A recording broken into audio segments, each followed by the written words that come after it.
시청자 여러분 안녕하십니까? 국민의힘이 당원 당규를 고쳐서 비상 상황을 만드는 조건을 넓히려고 하고 있습니다.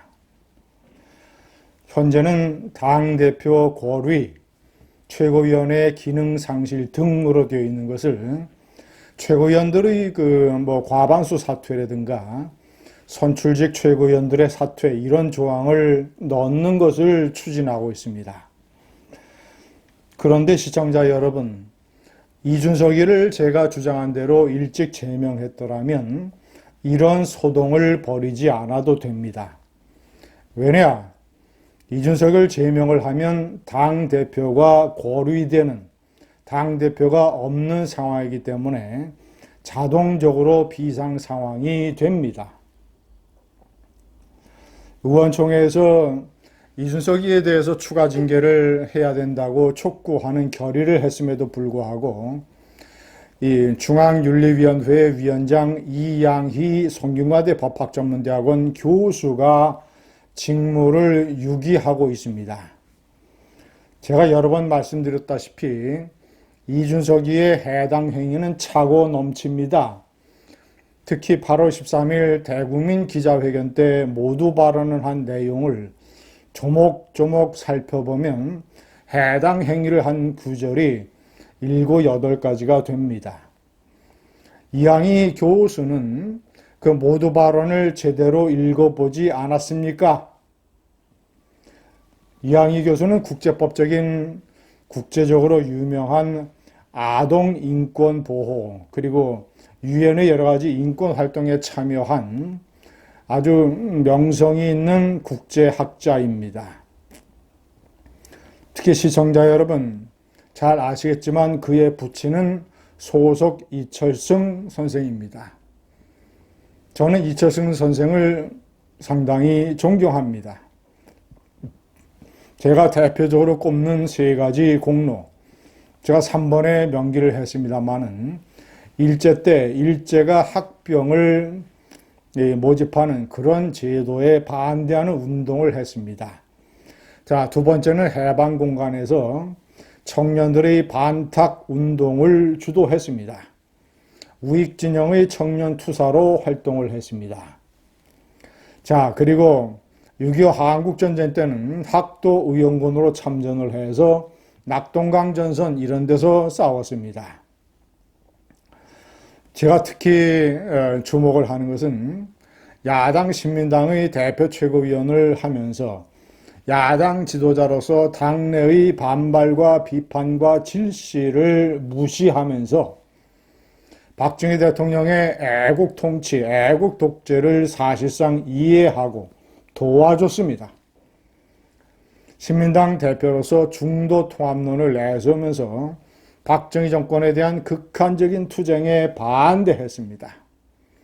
그는 정치를 이해했습니다. 정치라는 게 본질적으로, 궁극적으로 무엇을 위한 것인가? 국민의 이익과 국가를 위한 것이다. 그렇다면 방법론적인 측면에서 독재가 불가피한 시절에 박정희 애국독재 같은 이런 어떤 근대화 방법론을 이해해 줘야 된다. 그는 유명한 말을 남겼습니다. 종교는 상수도요, 정치는 하수도 공사다. 정치를 하려면 손에 구정물을 묻혀야 된다라는, 그리고 정치의 영역이라고 하는 것은 하수도처럼 여러 가지 욕망의 물줄기가 뒤섞여서 혼탁해지고, 하지만 그런 것이 인간이 살아나가는 데 있어서 필수 불가력한 조건, 존재 하수구. 이런 부친 이철승 선생의 명성에 뉘를 끼칠 것입니까? 이양희 위원장. 이양희 위원장은 왜 머뭇거립니까? 손에 구정물을 묻히기 싫어서입니까? 아니면 이준석에게 해당 행위가 제명에 이를 정도가 아니라고 잘못 판단을 하는 것입니까? 이양희 위원장, 아동인권 보호 전문가 이양희 위원장, 이준석이를 아동이라고 생각을 해서 이준석이의 인권을 보호하려고 하는 것입니까? 꿈 깨십시오. 이준석은 아동이 아니라 애 늙은입니다. 시청자 여러분, 이준석을 제명한다면 이 정치판사 황정수가 내린 그런 가처분 결정의 명문도 약해집니다. 그는 주호영 비대위원장의 직무를 정지하면서 주요한 이유로 만약에 주호영 위원장이 직무를 계속을 해서 전당대회를 열어서 새로운 대표를 뽑게 되면 그러면 그 전당대회에 이준석이가 출마를 할 수 있는 당원권 6개월 이것이 지난다 하더라도 출마할 수 없는 이런 상황이 벌어지게 된다. 그러니까 끝나기 6개월 전에 전당대회 열어서 후보 등록을 받거나 이러면 얘기하는 것이죠. 그래서 이준석에게 급박한 이익의 손해가 생기기 때문에 가처분을 인용해야 된다라고 주장을 했습니다. 그러나 이준석이가 제명이 되면 아예 당대표가 아니라 그리고 당원이 아니기 때문에 그렇기 때문에 전당대회에 출마할 자격이 애당초 없어지게 됩니다. 그러면 주호영 비대위원장이 직무를 계속해도 아무런 문제가 없는 것입니다. 그 조건 하나만 따지고 보면 시청자 여러분, 이양희 위원장은 2011년 박근혜 비대위원장 때 비대위원을 이준석과 같이 했습니다. 그는 10년 넘게 그때 이준석도 보고 그 이후에 10년 넘게 이준석이 정치권에서 어떻게 활동을 하는 것을 잘 보았을 것입니다.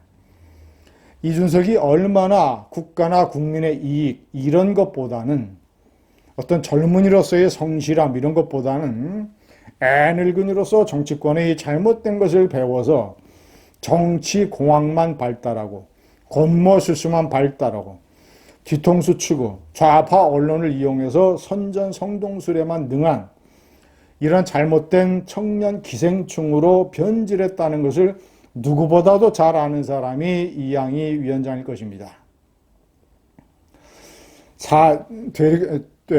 돌이켜보면 아쉬움이 났습니다.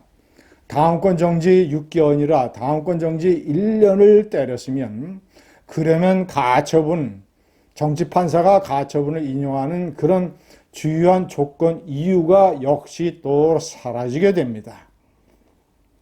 그때 못했으면 지금이라도 소 잃고 외양간이라도 고치는 심정으로 지금이라도 제명을 해야 됩니다. 부친 이철승 선생이었다면 10번 벌써 제명을 해버렸을 것입니다. 감사합니다.